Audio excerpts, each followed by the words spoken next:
دختر ازدواج کرد و به خانه شوهر رفت، ولی هیچ نمیتوانست با خوشدامنش سازش نماید. چشم دیدنش را نداشت.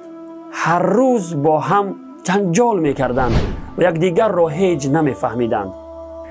عاقبت صبر دختر لبریز شد و در پی نابودی خوشدامن شد.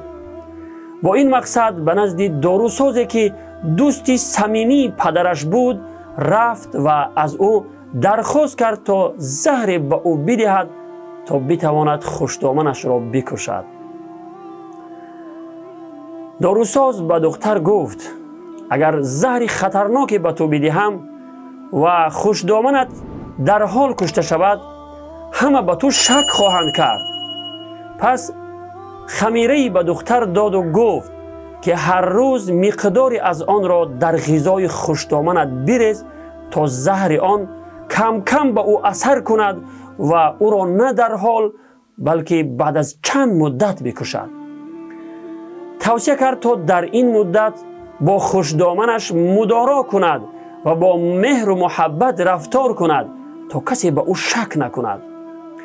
دختر هم خمیره را گرفت و خوشحال به خانه برگشت و هر روز مقداری از آن را در غذای خوشدامنش میریخت و با مهربانی به او میداد. روزها و هفته ها گذشت و با مهر و محبت عروس اخلاق مادر شوهر هم بهتر و بهتر شد تا آنجا که یک روز دختر نزد داروساز رفت و به او گفت آقای دکتر دیگر از خوشدامنم متنفر نیستم. حالا او را مانند مادرم دوست دارم و دیگر دلم نمیخواهد که بمیرد. خواهش میکنم داروی دیگری به من بده تا زهر را از بدنش خارج کند.